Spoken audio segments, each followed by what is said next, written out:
Я часто говорю, что мы всегда можем начать сначала, мы всегда можем все изменить, мы всегда можем начать жизнь так, как мы хотим жить. Это не зависит от сроков, это не зависит от обстоятельств, это не зависит от возраста.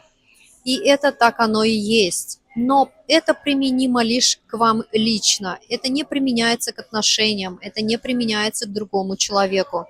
То, что касается другого человека, здесь происходит здесь несколько иная ситуация, и по-другому это работает. Любые извинения, просьбы простить и вернуться, они имеют некую, я бы так сказала, назвала бы даже expiration date. То есть срок, когда уже проходят все моменты и все в то время, в которое можно было это сделать.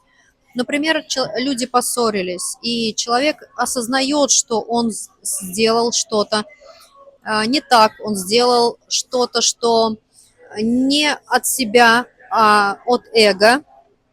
Это были его программы, это были какие-то установки. Он это осознает, но он не признается, потому что эго не дает ему этому признаться. Если он признается, он ощущает себя слабым, он ощущает себя проигравшим, а он этого не хочет. И он выдерживает эту паузу, он держит вот это молчание, пытается манипулировать, пытается играть на чувствах, пытается играть на эмоциях. И, возможно, даже думает, что ну, всегда его могут простить, его поймут, его любят, он всегда в любой момент может вернуться. Но именно потому что любят, именно потому что понимают, может дорога быть закрыта.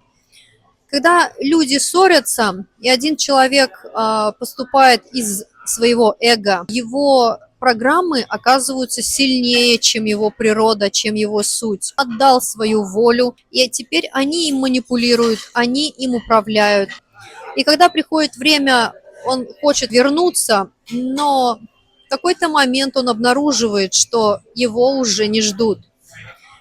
Это как раз та самая expiration date, когда человек упускает все те моменты, когда он мог изменить ситуацию, когда он мог просто перешагнуть, превзойти свое эго. Он мог превзойти, он мог стать собой, он мог, например, у этого человека есть такое ощущение, такое, оно тихое, оно еле уловимое, оно не кричит, это не кричащие эмоции, это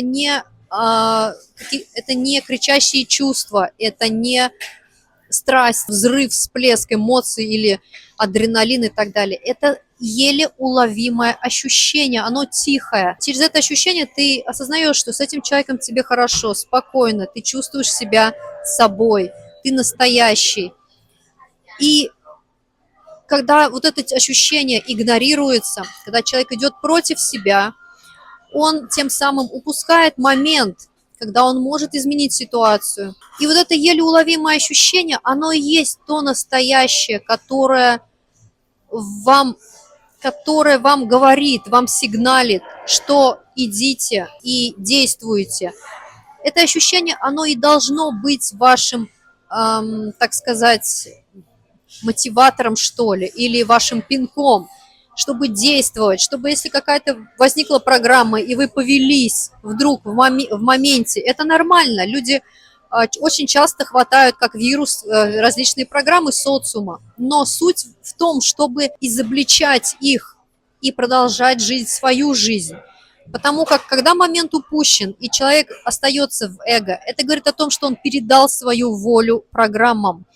Он больше не настоящий, он становится игрушкой, и он манипулируем, и он ведом этими программами. И он может злиться, он может жить какую-то даже жизнь, он может даже новую жизнь начать. Но то ощущение, которое остается, оно на всю жизнь. Вы не думаете, что оно проходит или что-то. Просто через какое-то время, когда программы ослабнут, а это обязательно произойдет, потому что человек с возрастом, он устает отдавать энергию программам. Это значит, он их поддерживает, он сдерживает себя, а на это нужны силы, нужна энергия.